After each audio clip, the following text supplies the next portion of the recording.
it was a lot more lively. Not only that, but I left out of here feeling better than when I walked in the door, as opposed to saying, all right, let's get through these things and then we'll all go home and watch football, and that's kind of the way that transpired. And I think that's been something you actually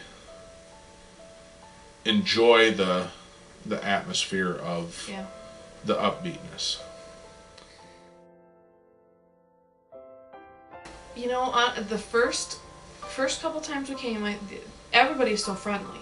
The first couple times we came, I thought, okay, maybe they're a little cult-like, they're a little too friendly, but they're it's just overwhelming how nice people are and how they want to remember your name, and they do.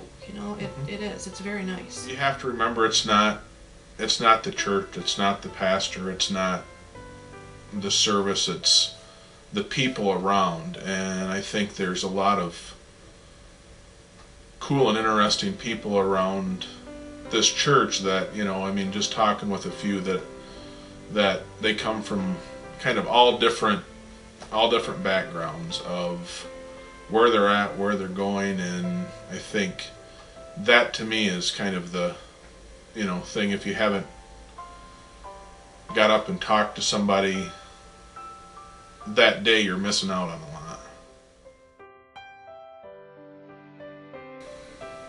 I think that it's, quote, growing. I mean that, the people are, to me, a lot more like me, down to earth. I think, I think church is a great place to find God, but I also think people here too can do it. I know I was talking with the guy that does the motorcycle ministry and things, and that God isn't just here, He's everywhere else. And I think people get hung up into, okay, we have to go to church every Sunday just to get God, instead of seeing where He's at through the week. And I think I've gotten that here, that, that kind of excitement, that it doesn't have to be, although there's a service and there's certain things that are done, it doesn't have to always be a rigid type, we're going to do this long for this long and this long.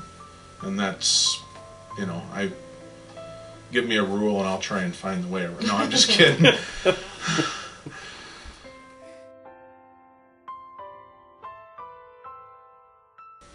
We definitely wanted to be a part of the church, and the church we came from, I think Chris and I were the youngest people there. And this church, I like... It was God's waiting room. Yeah.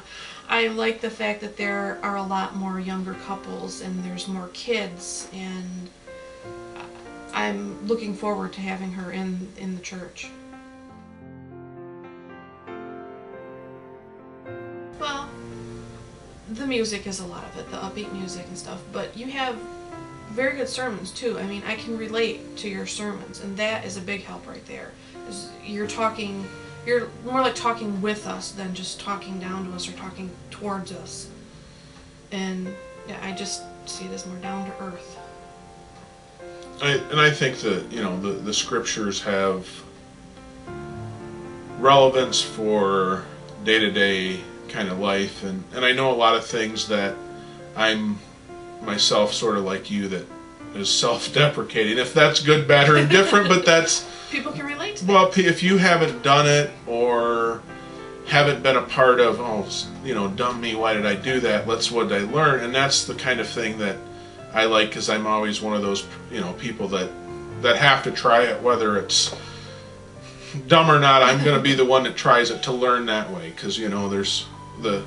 And I think that's something that I get from the sermon, is that, okay, someone else has been there too. No, I think the main thing that I know I've gotten out of it is definitely the spiritual uplifting from the whole thing. I just feel so much better afterwards. And I think that's something that we needed. We lost a child and some things, and and that's hard not to. And I think, I don't know if it was somebody that said that it's hard not to be sort of mad at God and think, okay, now what? But I think, I don't know if it was in a sermon, I think, that you had, or something, said that, and God's big enough to, hear that too, that, now what? And I think that's something that once we got over that initial, I guess, hurt or whatever it is, then the faith has come in, and that's been the driving factor between then and now. And I think that uplifting has helped that healing process immensely.